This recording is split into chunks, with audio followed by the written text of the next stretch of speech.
And it has been, in my opinion, an uninspired performance from him thus far, and I can't really see him coming out of it, and now forced to live the command center. Yeah, it's really. I mean, he went for that quick command center, trying to get an economic lead, but now his economic lead has basically been forfeited because he's not mining from that second command center. He's lost SCVs, so fOrGG has the military advantage, and Flash has no counter advantage at all. fOrGG has set up a pretty good containment on him. You're right. I think it would have been better, I guess, in the long run to try and go in quickly. But the fact that he's delayed that mining from that command center means that it doesn't matter. He's still even things up economically. So I guess there is that. And he's going to try and mine that gas at least, try and get a few more raids out here. But that's all Flash has right now is 2 stargates, starports rather, pumping out some raids. And oh man, that SCP just got owned. But things are looking pretty bad for Flash. He's going to have to basically pull out some kind of crazy coincidence where he can slaughter fOrGG's raids with his in a fluke of cloaking or something like that. And I actually did see that happen in a Terran versus Terran the other day.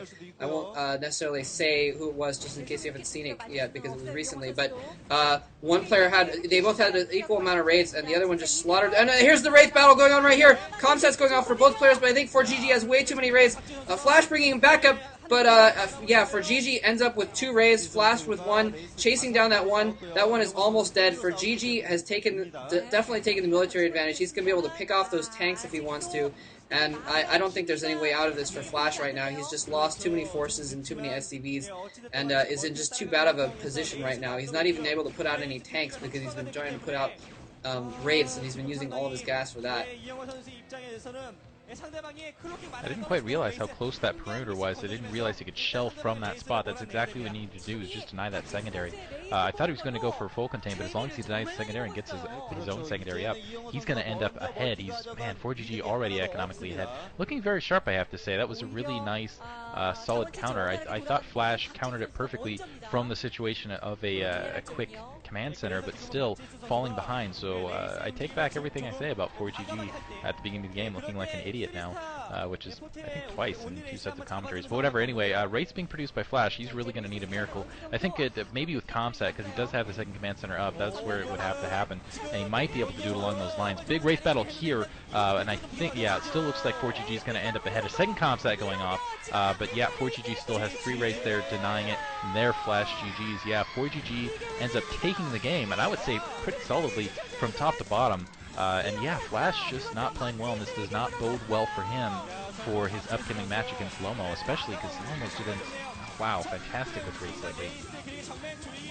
Yeah, I don't really think Flash was... It almost looked like Flash wasn't trying, or that he'd kind of given up before he started. He just went for a very risky strategy and hoped that it would come off, and that he wouldn't get scouted, or that he'd have cross-map positions and have enough time to get his defenses up. And when it didn't work, he didn't scout. He just didn't play a very solid game. I mean, there's not a lot to say other than Flash played poorly. I mean, fOrGG did everything he needed to do, he did everything right. But I really felt more like Flash lost that game than anything else. Yeah, and you could even tell, we started the video at the beginning of the game, but you could tell watching Flash before the game actually started that he was like concentrating. He was focused. He was really looked almost worried before the game, and that's, I think, one of the things that he made him basically the superstar that he was a few weeks ago, is that he had this supreme confidence that he knew that he could take anyone down, and he did. And once he lost a couple times, he lost that confidence, and that led to a little bit of a downslide. I'm hoping that he can come back here. I know that deep down within him, he is still the best player, because every once in a while, in the last couple weeks, he still does pull out some absolute magic. But yeah, things not looking good for him. He's just kind of been playing without a heart, basically. And by the way, I forgot to mention this earlier, but this is, if Flash does beat Lomo in the MSL quarterfinals, he will face fOrGG in the semifinal. So obviously he's going to have to pick up his game for that semifinal, even if he does manage to get past Lomo, although, as Diggity mentioned, he's been looking really good lately. So that's going to be tough as well. Yeah, I don't know, especially in this last game where he was okay with Wraith, but I don't see him pulling off a quick command center, running into this exact same situation, and surviving even as long as he did against Lomo, especially the way he's been playing, especially as creative he's been lately. I think Flash is just playing stale. I almost feel like he's not playing creatively, he's not scouting, and that's extremely dangerous situation when you're going up against a hot, young, creative player, like Lomo is at the moment. And just, yeah, I honestly worry for him, and I hope he picks up his game. I hope we kind of see a click like Jaedong had in Game 2 versus Huashen, where just all of a sudden comes back to him and he's like, wait a minute, I can win games. But yeah, right now just looking very flat-footed.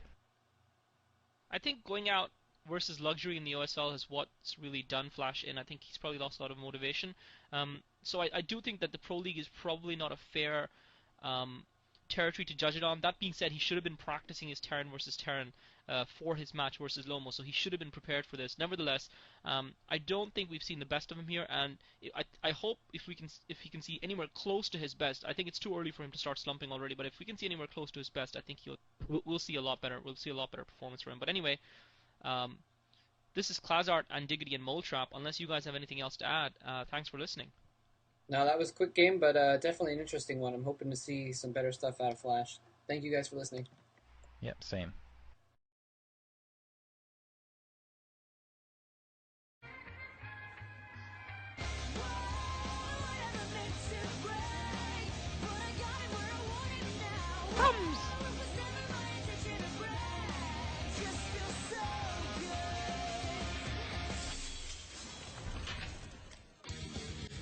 Oh gosh!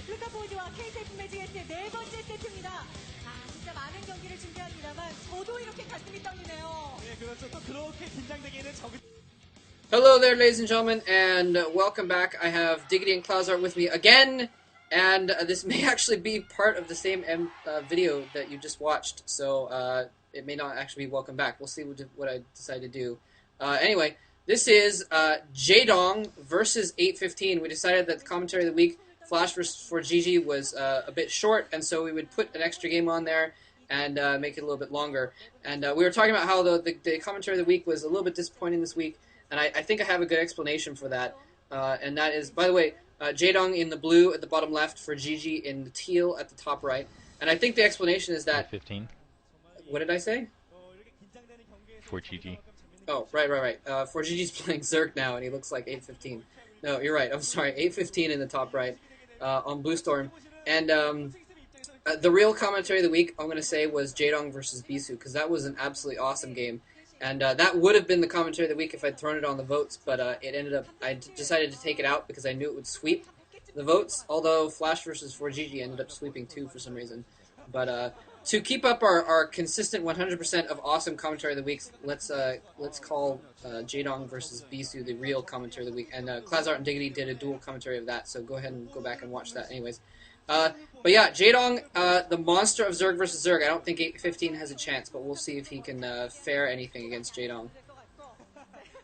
I think he's going to have a hard time on this map anyway, simply because 815 is just pure macro. He's so good with macro, and I'm not saying he's a slouch with micro, I'm just saying when it comes to macro management, he is fantastic.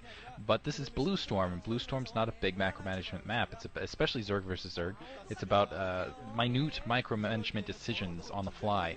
And when you're talking about minute micromanagement decisions on the fly, that is Jaedong to a T. That is why Jaedong is so good Zerg versus Zerg, and that's why he was dominant. I think in the past. He's not as dominant right now, showing a lot of weakness, but I think we can still see some hints of the old Jaedong. Looks like we're going to see, actually I didn't catch the build because I was correcting Moletrap, but looks like it's either a 12 pool or a 9 pool on both sides. Of course, no double hatch, and now it looks like 815 starting to send out of the scouts. I'm actually going to assume it was 12 because it makes most sense. And actually, wow. 815, no, I take it back. Both of them putting down hatcheries. Oh, okay, no, that makes sense, actually, from perspective. See, I'm getting all befuddled here. It shows you what happens when I try to do commentary when I'm tired. Anyway,